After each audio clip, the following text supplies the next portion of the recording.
Whistler.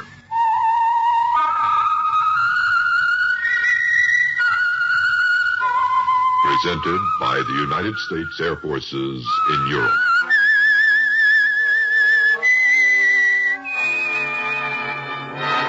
I am the Whistler, and I know many things, for I walk by night. I know many strange tales hidden in the hearts of men and women who have stepped into the shadows. Yes, I know the nameless terrors of which they dare not speak.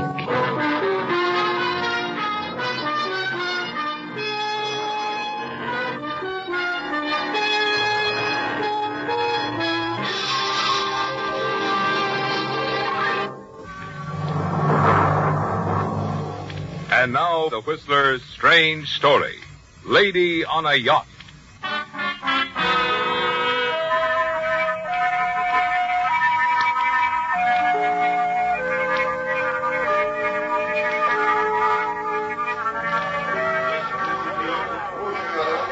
A beautiful woman rapidly losing money at the gaming tables attracts attention in any part of the world. Anna's Goethe Infante rose from the table at the resort of San Brisano in Argentina and left the room with a tall, dark Spaniard. All eyes were upon her. You wish to speak to me, Carlos? Yes, little sister. I am not your sister, Carlos. You are my sister-in-law, the widow of my dead brother. It is the same. As the head of the family, I must take care of you. You must not be careless, Goethe. Do not forget there are places in Europe where you are badly wanted, where you would face certain imprisonment and possible execution. I took care of myself before I married your brother, before I came to Argentina. I can do the same now. Now you are a member of our family. As the oldest son, I have the authority to demand that you come home with me before you lose the little fortune that my dead brother left to you. It is too late for that. It's gone. It's gone? All of it? Every peso. Then I am too late. Well, you must not worry. I'm not worried, Carlos. I have lost money, yes. But I have been playing for bigger stakes.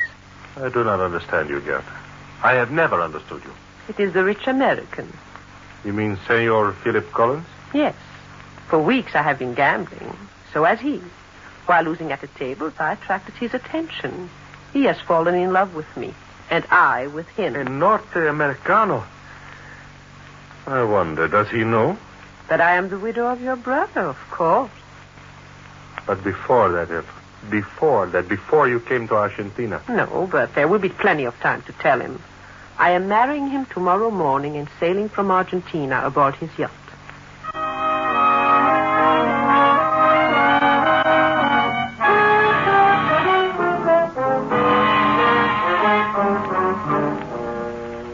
Yes, your gamble paid off, didn't it, Goethe? You realize just how well when the big yacht set sail. It's been a long time since you've enjoyed such luxury, hasn't it? You're deeply concerned, however, when your new husband insists on a cruise through the Mediterranean before going to the United States. You have a strong fear of many European authorities. Yes, you are one of those listed for questioning regarding certain wartime activities. You never want to see Europe again, do you?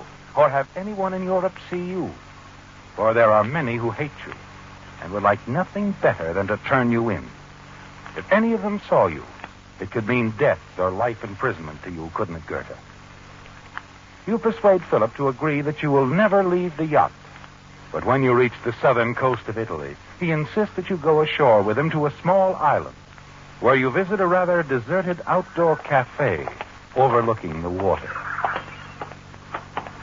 What do you think of the view, Goethe? Oh, it's lovely, Philip. Perfectly lovely. You are happy, aren't you? Very happy. Let's sit here, shall we? Oh, it is a nice, peaceful spot, isn't it? Mm-hmm. An artist making sketches and trying to sell the paintings. No, look over there. Oh? Yes. The quiet type with that beard and beret. I'm going to call him over. How do you say artist in Italian? Pittore, I believe. Pittore, Si, senor. will you come over here? At your service, senor. You wish to make a sketch of the lady? Yes, but first let's have a look at your paintings. Of course. Please step over here. I am honored, senor.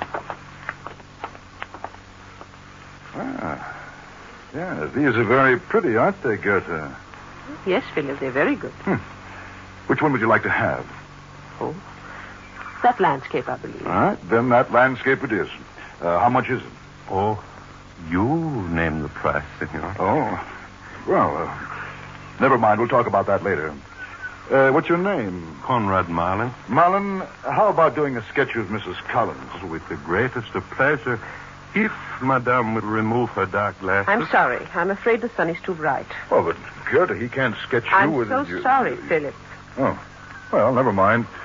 Now, wait a minute. I have an idea. Marlin. Yes?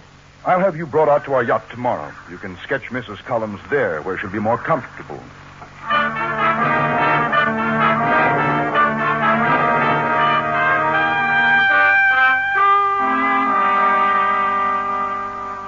Now, why don't you sketch Mrs. Collins here, Marlin, on the deck, standing against the rail? Oh, that will be very nice, Mr. Collins. What do you think about it, Goethe? Whatever you wish, Philip. Good. Well, I'll leave you two alone. Come down and have a drink with me when you're through, Marlin. Thank you, Mr. Collins. You are most kind. Now, Mrs. Collins, if you will raise your head a bit. Like this? Perfect. Lovely subject. I am aware, of course, that Madame is not an American. I see. My accent. I am from Argentina. I know that. You went there early in 1945. From Germany, Frau von Reckenwitz. Why do you call me that? That is the way I addressed you when I painted the wedding portrait of you and your illustrious husband, General von Reckenwitz. Why, I don't understand. I have changed a great deal, have I not? This beard. I am Kruger. Kruger? At one time, the most popular portrait artist in Central Europe. Unfortunately, those days are gone. Now one must disguise oneself, carry papers under a false name, beg from tourists. No one can understand my position better than Madame, who is also concealing her connection with the past. What do you mean? What makes you think that? Americans do not marry the widows of our famous leaders, like General von Reckenwitz, if they know. You think not? No, not even when they are as lovely as Madame. I need money badly. Say that you like the sketch so well that you want to engage me to paint your portrait. Mr. Collins will agree, I'm sure. But why is the portrait necessary? I have money. I would be glad to help an old friend. No. You can help me best through the portrait. Why? Take it to America with you. Hang it in your fine living room. Mr. Collins will show it to his friends. Tell them that Conrad Marlin painted it. There will be commissions awaiting me when I arrive there myself. You plan to go to America? Oh, yes. With the rich husband of my good friend, Goethe von Reckenwitz Collins, to help me. Why not?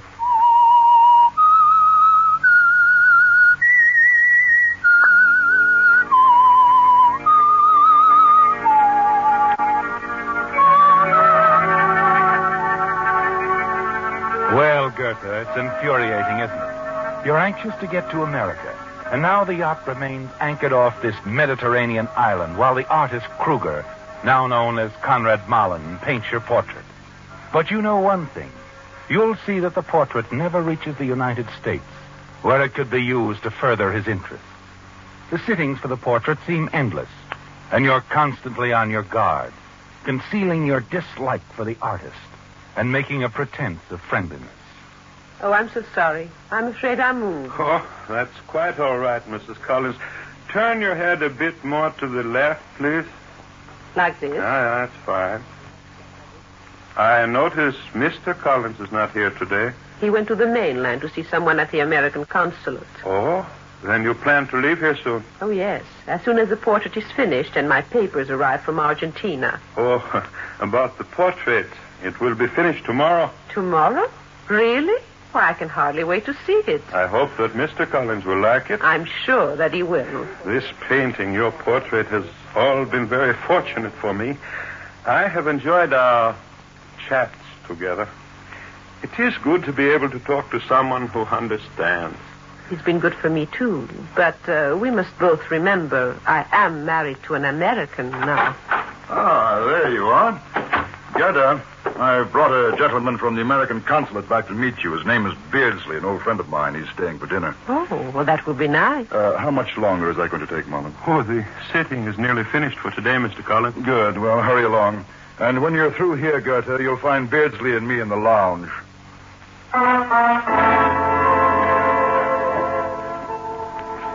That was a narrow escape, wasn't it, Goethe? Suppose Philip had returned a few minutes earlier and overheard Mullen's remarks. It's very dangerous having him around, isn't it?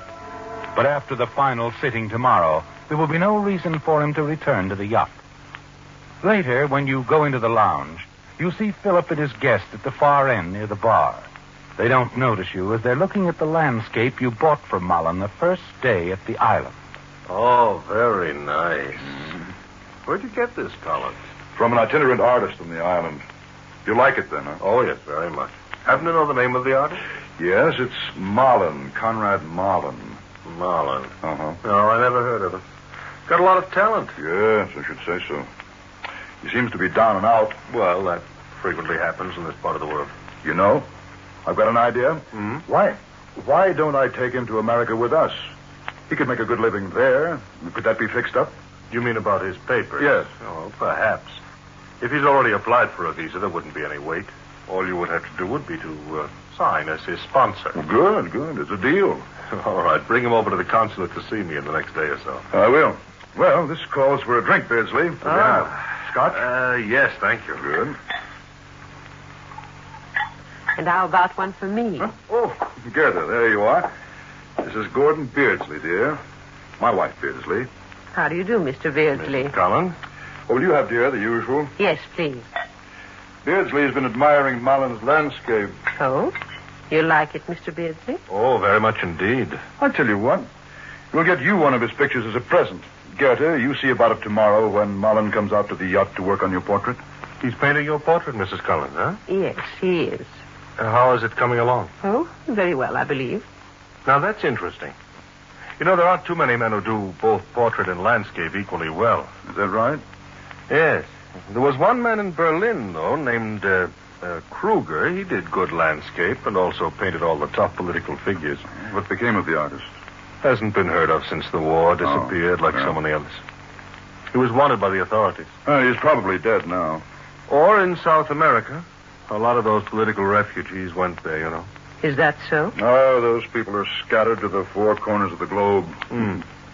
Doesn't matter much to us where they are until they try to enter the United States. Then, of course, it's different. That's pretty closely watched, isn't it, Beardsley? Oh, yes. Uh-huh. Yes. Of course, there are certain cases where we're virtually helpless, where certain beautiful women are concerned, for example. Some of these women were close friends or were married to key figures of the Nazi regime, and after the war, these women simply attached themselves to other important men. And in that way, they entered the United States, huh? At times, yes. Well, I don't like that. I don't like it at all. No, nor do I. But before turning down an application for a visa, I have to find some proof, something concrete. Yeah. And in the cases of many of these women, especially when they've been away from Europe for some years or married prominent citizens of other countries, such proof is difficult to get. That's interesting, isn't it, Goethe? You're confident that if you're not recognized as the widow of the infamous General von Reckenwitz, the woman who was his willing co-worker in his ruthless and cruel atrocities against countless helpless war victims, you have little to worry over. And once your husband's yacht sets sail for America, there won't be anyone who could recognize you, will there, Goethe? Except the artist Kruger, now known as Mullen. You decide you can't let Mullen join you and your husband on the yacht. No. You must get him out of the way on some pretext while Philip is in Rome. But the next morning, as Philip prepares to leave, he suggests you go with him. Philip, darling, that's impossible. Marlon will come this afternoon to finish the portrait. Oh, yes, that's right. Tell him I want to see him as soon as I get back. Of course, dear. And don't forget about that painting for Beardsley. Get something really interesting. And have it sent over to the mainland with a nice personal note.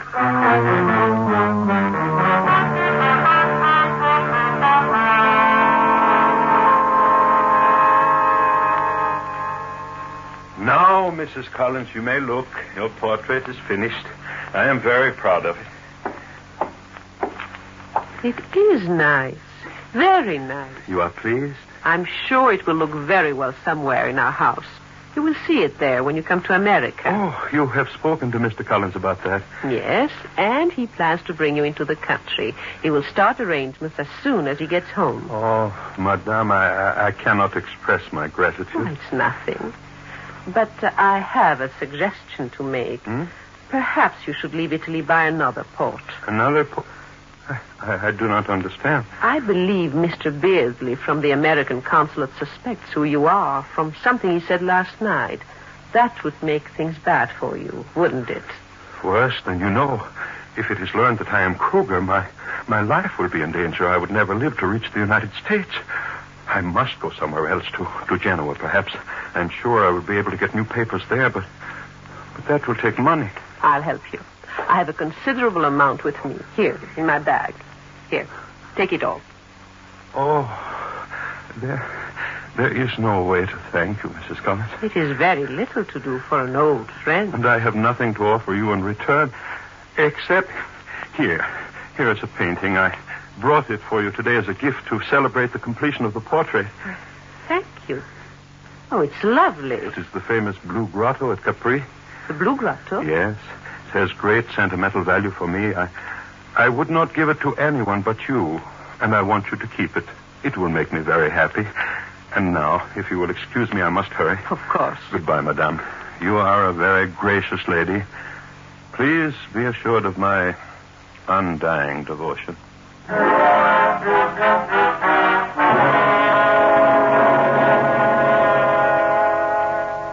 It was simple, wasn't it, Gerda?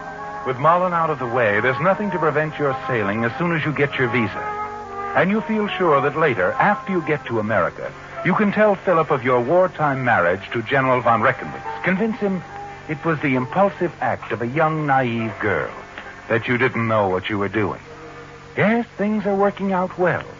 And although you forget to purchase a painting for Mr. Beardsley as your husband requested, the painting of the Blue Grotto, which Mullen gave you, will serve equally well as a gift for Mr. Beardsley.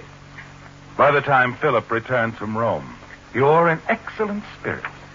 Philip, I'm so glad you're back. Did you have a nice trip? Yes, dear, and a profitable one. Put over a big deal. And I've got good news for you, too. Yes? I stopped at the consulate and saw Beardsley. Your papers have arrived from Argentina, and everything's fine. Your visa will be ready any day. Oh, that is good news. Oh, by the way, that picture you sent Beardsley made a big hit with him. Really? Yes, he said to compliment you on your good taste. How nice. Beardsley says it's the Blue Grotto at Capri. He's already got it framed and hanging in his office. You know, he's very enthusiastic about Mullen. Oh, did you tell Mullen I wanted to see him today? Yes, but Philip, he's left the island. He's left? What for? I don't know. Oh, but good heavens, why would he leave? The man hasn't a cent, and he knows I'm going to do big things for him. I don't understand it either. I begged him to stay. You have no idea where he went? No, Philip. I hope you don't blame me. I did everything I Blame could. you? Oh, no, of course not, dear, but he can't have got very far. I'll have the police pick him up and bring him back. Bring him back? Sure. He'll come back fast enough when he knows what I want him for. I'll have his description wired to every corner of Italy. But is it really worth the trouble? It is to me. The man's a great artist. I want Mullen in America. He goes to America with us no matter how long it takes to find him. You mean we won't sail without him? Goethe, this yacht doesn't budge from this spot without Mullen aboard.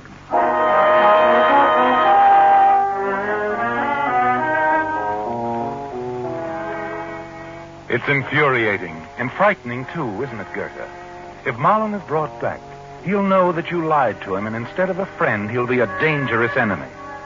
There's nothing you can do but wait and hope that the Italian police can't locate him. The next days pass slowly. You feel trapped in this corner of the Mediterranean, pace up and down the deck of the yacht. The bright sun is annoying, and you begin to hate the Italian coastline. Then one day, Philip gets a call to come to the mainland at once. When he returns, his face is grim. Philip, what's wrong? Has anything happened? Yes, plenty. Malin, he's been found. Where? In Genoa. I'll give the Italian police credit. It didn't take them long. And he's coming back? No, he's not coming back. Why not? He's dead. Dead? Yes. Killed in a gun battle with the police. He fired first. But why, Philip? Well, it's a long, unpleasant story, and I hate to upset you with it. Gerda, his name wasn't Malin at all, but Kruger or something like that. Anyway, he was wanted for looting some art galleries during the war. Had the stolen paintings in his possession. And so when the police went to pick him up, he thought his identity was discovered and they were going to arrest him and, well, the gun battle followed. How horrible. Yes, it is pretty gruesome. But you can put the whole thing right out of your mind. We're getting out of here. You mean we're going to sail? Just as quick as we can. Your visa's ready. We'll run over to the mainland and pick it up tomorrow, then get underway the following morning.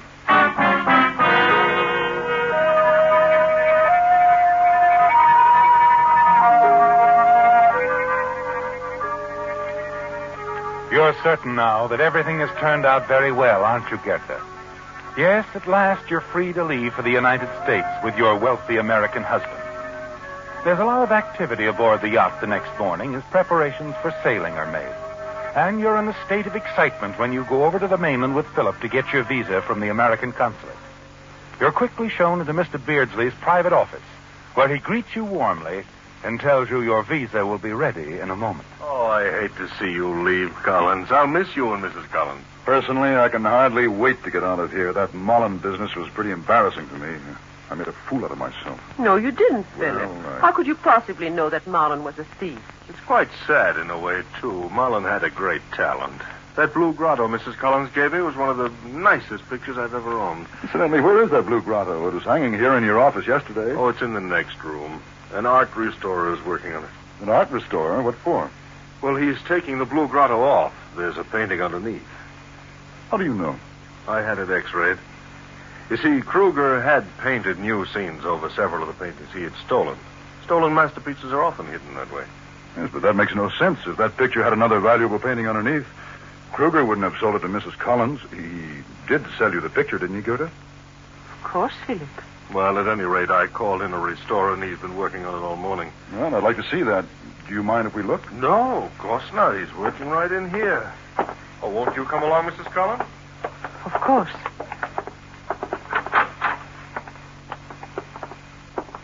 Well, sir, how is the restoration coming? Oh, I have just finished, senor. Really? That was quick work. The top picture was easily removed. The underpainting was heavily varnished with the idea of keeping it intact. And the underpainting, do you think it's a masterpiece? Oh, no, I don't think so, senor. It is a portrait, a wedding portrait. Oh, what do you know about that? Let's have a look at it. Very good, senor. I will place it here where you can see it clearly in the light.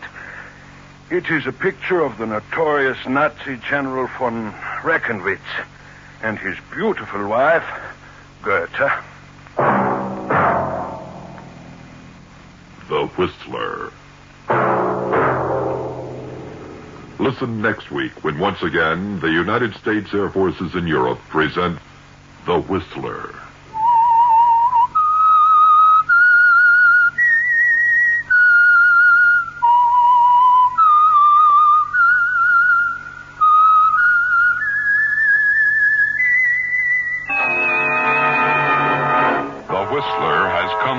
Through the worldwide facilities of the United States Armed Forces Radio and